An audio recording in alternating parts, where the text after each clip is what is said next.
JohnniesBite. JohnniesBite on Sunrise.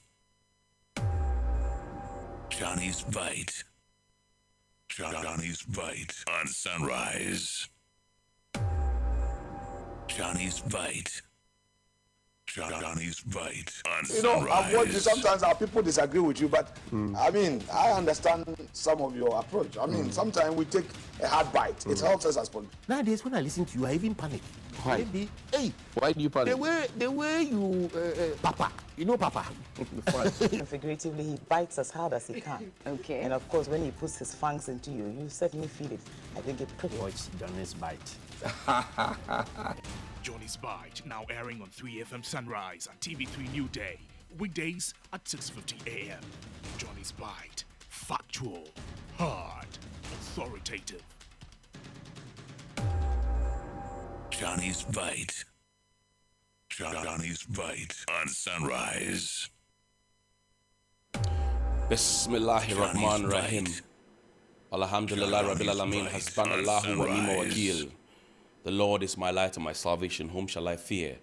And yea, though I walk through the valley of the shadow of death, I will fear no evil, for you art with me. Thy rod and thy staff, they comfort me. Thou prepares a table before me in the presence of my enemies. You anoint my head with oil.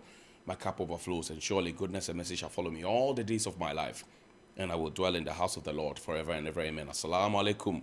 Welcome to JohnniesBite. It's Friday. And Juma Mubarak to all our Muslim brothers and sisters. Pray for Ghana, because we really are in a difficult place.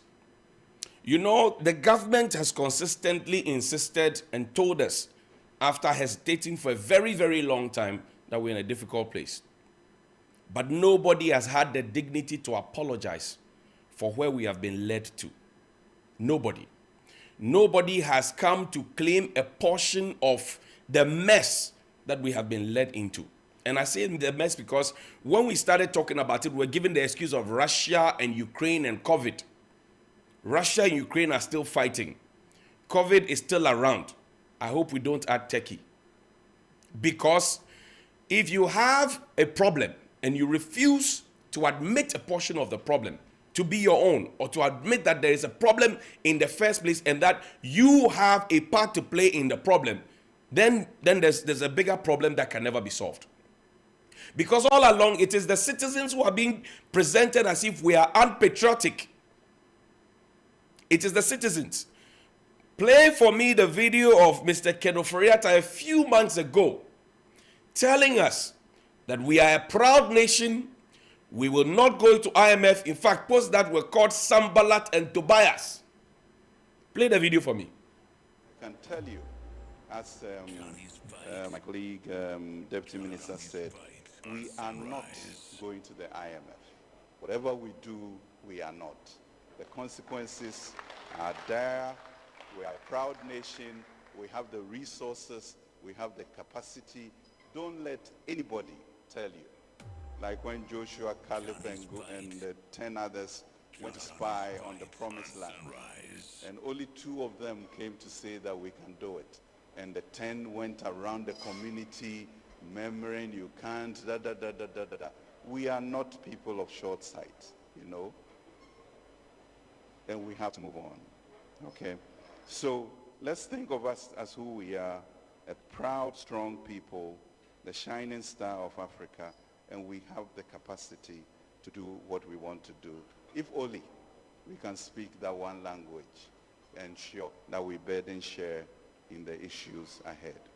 Thank you very much. That was Mr. Kenoforiata giving us false hope a few months ago. False hope.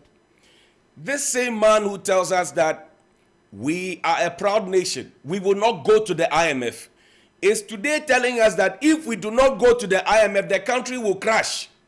Ajana 1, Ajana 2. He said, we will not go to the IMF. Discard everybody who is telling you that if we go to the IMF, yada plenty. Joshua Caleb, he quoted all the Bible. Oga White is always quoting Bible for us. But then today, he is the same person telling us that if we don't go to the IMF, we are messed up. He is the one telling us. So he says one thing and he's doing the direct opposite. And he has not apologized. The most painful part of the conversation is where he's not touching the savings of pensioners. Pensioners. Play the video of the pensioner for me, please.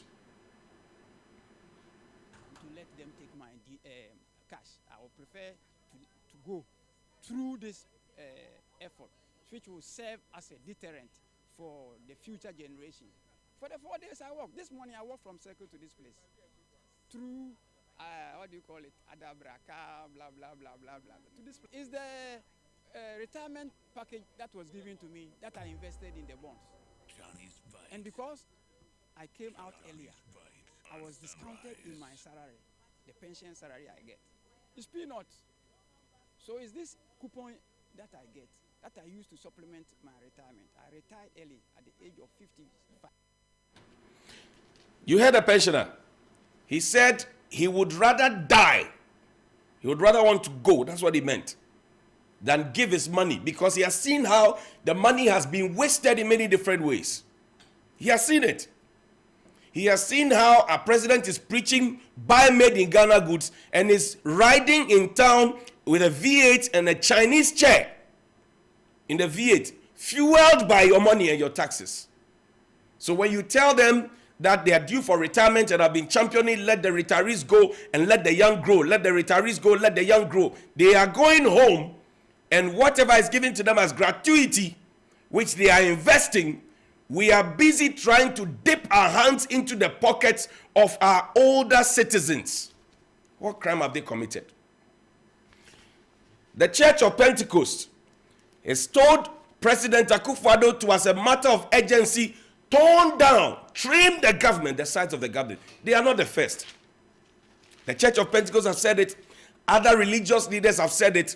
In fact, you have had experts say it. The president is not listening. And you would think that if the president had come to beg us for power, he would at least pause and listen to us. But no. 3 days ago, I gave you lotto numbers. Today is Friday. Maybe you want to go and stake it. NLA, because they say when we stake it, we actually get money to develop our country and do good cause.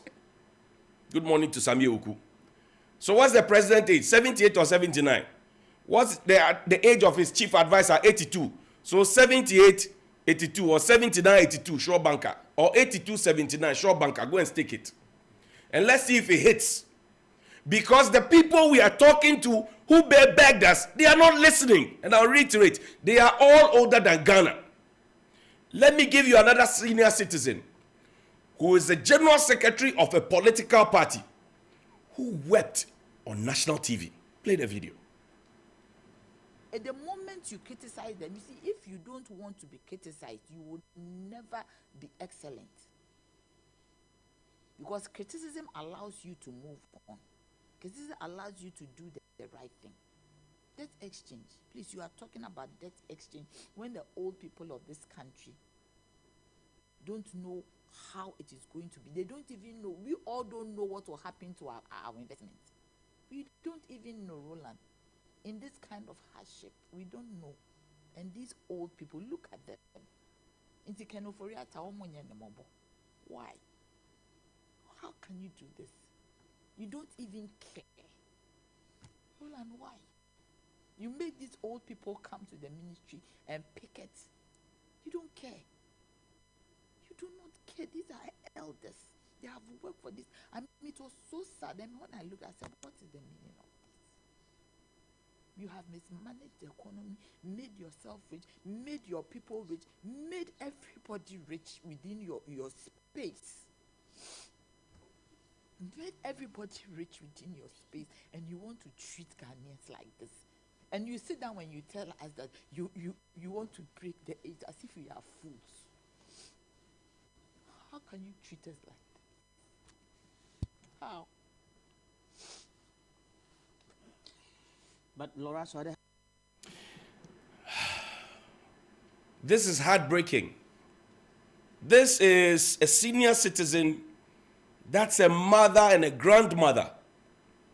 And you should see how the pensioners who had to picket, today will be the last day. Old men and women, they are picketing at the finance ministry. Yet Mr. Foriata Oga White Bible quoting is adamant. I want to give him a Bible verse. Ecclesiastes chapter 5 verse 5 in the Bible.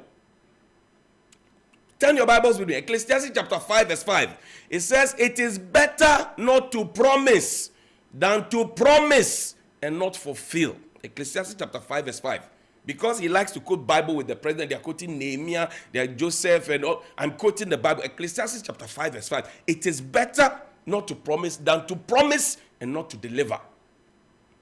So, the promises that have been made to us, that we will not go to the IMF, that individual bonds will not be touched, that pension funds are excluded, all those things were literally lies. Now, how can you tell us that the battle is the Lord's? You come to power on that accord, and then while you are in power and you always present Bible verses and scriptural readings to us, you are telling lies. Same government that wants to build a cathedral. How does it work?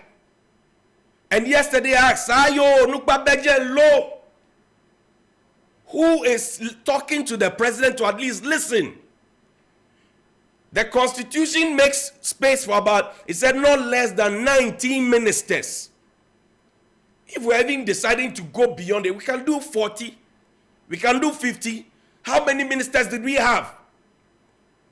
We have had more than 100 ministers in the first administration. And when you were told, President Akufo-Addo, you said that you know what you are doing. Any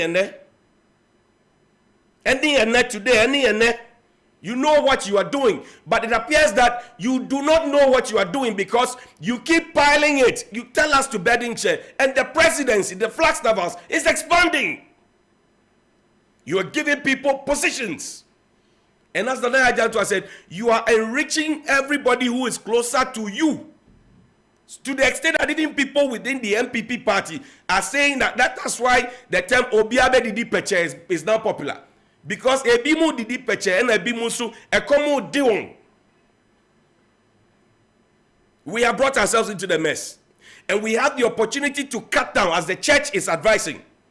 If you believe that the battle is the Lord, the church where the Lord is, they are telling you to trim down the size of your government. Let's see the changes. Let's cut it down. Yesterday, one of the old men, the pensioners, he said when he walked there, he saw an official's V8. While they were there for all those hours, the V8 was on, the engine was running. Who go pay the fuel? Now you and me. And when you finish, you say we are burden sharing. Who are you? We are not burden sharing. If you don't change your ways and you keep doing the same things, we will still be in this bottle. You have to change your ways. You have to leave a legacy, Mr. President. Because as it stands, you do one good thing, you give old people free health insurance, and then the next thing, you are taking their pension. Ajana 1, Ajana 2. Maba. Good morning. Sometimes we take a hard bite. It helps us as politicians. I even panic. Why? Maybe, hey, Why do you panic? the way you, Papa, you know Papa. Figuratively, he bites as hard as he can. Okay. And of course, when he puts his